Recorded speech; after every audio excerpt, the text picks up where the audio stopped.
Hey everyone, welcome back. My name is Zane. Today we're having a look at StaFi. Now we do have a few exciting things to go through. The first one is StaFi itself. What is StaFi? We're going through a background, we're going through the tokenomics of StaFi, and we're going to go for an introduction of StaFi, the StaFi protocol itself. Go for a simple explanation. Then of course, to the obvious, I'd like to go through some updates and what they're doing currently, who they're partnering with, and why they're partnering with certain groups. After that, I think we'll go to the price itself. As you can see, the price is $1.96. You're looking at a supply of 11.2 million in circulating supply alone. However, the max supply is a lot larger. It's 102 million. As we all know, with tokens, the tokenomics is split up into different parts. So the tokens are distributed evenly amongst different groups to make sure that the protocol, the coin's protocol, StaFi protocol itself can survive. It can. So yeah, we got a lot to go through. Now, before we get started, let me just declare this video is not financial advice. This video is strictly for entertainment purposes and for educational purposes as well. And if you're new to this channel, you can take a moment to subscribe and leave a like if you'd like. So for anyone who don't know what StaFi protocol is, because I didn't know up until like 30 minutes ago. But during my research, I discovered some really interesting things, and I think these information are definitely worth sharing.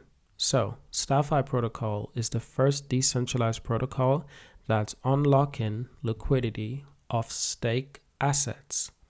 Now, StaFi itself aims to solve the contradiction between main net security and a token liquidity in proof of stake consensus. So the token holders are staking through staking contracts that are built in StaFi protocol. But then here's where it gets interesting. Then they get an alternative token, R token, such as a RXTZ or a R atom or R dot. R tokens are tradable, and it's getting staking rewards from original chains at the same time. So you see, what we've got here is a very complex system in itself. It's a very complex protocol in itself, combining decentralized finance, decentralized protocol with finance itself. That's why we often get these two that are matched together, and we call them DeFi. Now in this case, it's not necessarily identifying itself as a DeFi. It's identifying itself as a StaFi protocol, however you'd like to understand that. So StaFi is a combined arbitration of staking plus finance. It is a decentralized protocol. Now you see the contract layer itself. It's composed of multiple staking contracts. Now these contracts and the application layers are mainly trading platforms of R tokens. Well, we've already talked a little bit about R tokens already and how they work. They're tradable, and they're getting staking rewards from original chains at the same time. That's what we know so far. But it's enough to go on. It's enough to find out more information. It's certainly enough to make me excited. Now, before we dive a bit deeper, let's just understand what R tokens are. You know, the definition of them. And I found a perfect paragraph, a perfect summarization that will explain it to us. So R token is a redeemable token for the stake asset issued by StaFi protocol that can be traded, lent, or borrowed in a varieties of venues. Whenever a user stakes a native token through the relevant staking contract, a certain amount of R tokens will be issued per amount of native tokens.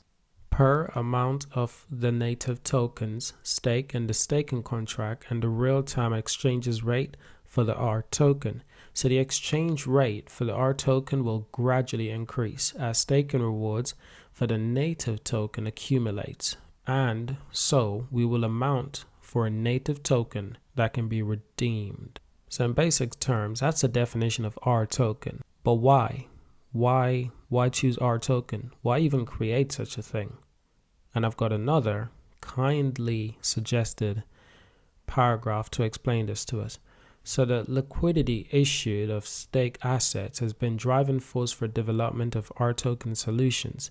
Now, for the most proof of stake project, stake assets are subject to a certain lockup period or require a lengthy onboarding period, during which the users neither have access to the asset nor it's eligible to receive staking rewards. For example, the redemption period for Cosmos is 21 days and Polkadot is 28 days.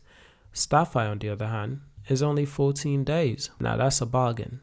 As a result, users' ability to trade out of an asset position is limited, especially in an anticipation of diverse market movements and because the user cannot place orders to sell while the asset is being traded, while the asset is being staked. And that's true. While you have your assets in a staking pool, you cannot sell that asset. You cannot send that asset to anywhere. You have to wait and you have to retrieve your asset from the staking pool, and then you choose to do what you want with said assets. However, there's usually a waiting period. There's usually a period of when you can get your assets back and what you can do with them. But the point is, while they're being staked, you can't just sell it.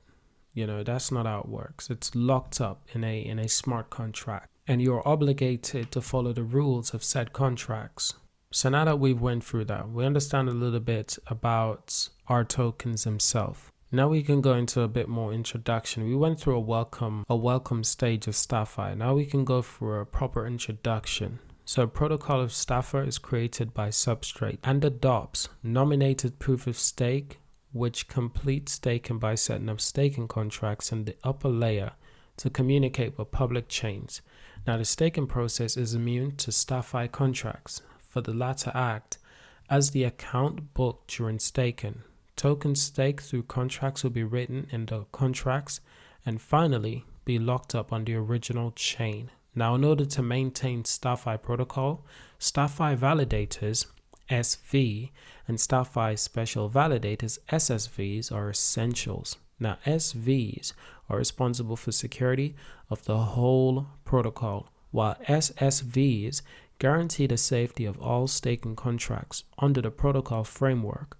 The election of validators and the motivation for them to become paramount, which will be expounded in the third part of this document. Fascinating, isn't it? It's really interesting, a little bit complex as well. But I'll always tell everyone to always do your own research, because that's how you understand these things best of knowledge. You have to do your own research to fully grasp the concept, or else you're literally you're learning what someone else says. And even though I'm reading this word for word, it's always good to get your own first person perspective of whatever you're interested in. Now, a big thing that's always on my mind is if tokens like these can 100x. Honestly, at first glance, I do not know if a project like this can indeed 100x. I simply can't tell.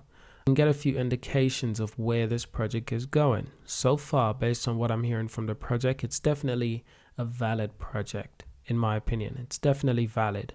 And the good news is the price is low. You're looking at a token that's worth less than $2.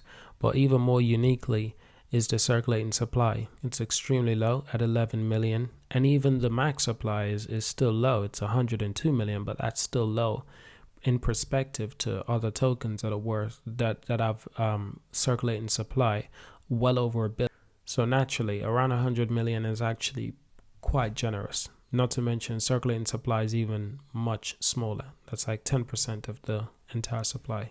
Now here's something to understand. As of August the 3rd, the token price was only at $1.89. So it's amazing that a price of hit. So that's amazing in itself. But it's not the first time the token has been over $2. It's not the first time it's been over $1.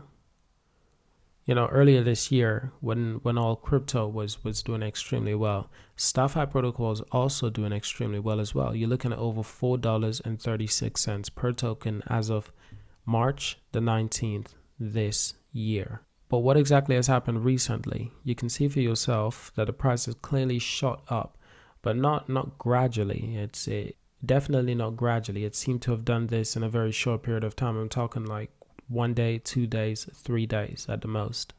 But for the most part, the token was actually starting to stabilize. You can see it was starting to stabilize just under $1. So it was stabilizing for a while, but clearly something changed around the 4th or the 5th of August, and the price instantly shot up. So this is where it gets interesting. This is what I'm interested in the updates, the StaFi protocol monthly update, the July community updates. I'm interested in exactly what is in this update. Now it says here, plain and simple, in July, the work of StaFi team was in great progress. We have published the latest statistic for the R token app to communities. That's exciting. The R token app, that alone is exciting, such as a TVL, trading volumes and other implementation data. So the RSOL and R-Matic app have been developed and tested and are now ready to release. Now they're going to other things such as RFIS, V2 and rewards record. They were all launched and they will bring a better UI and UX to R token users, which is good.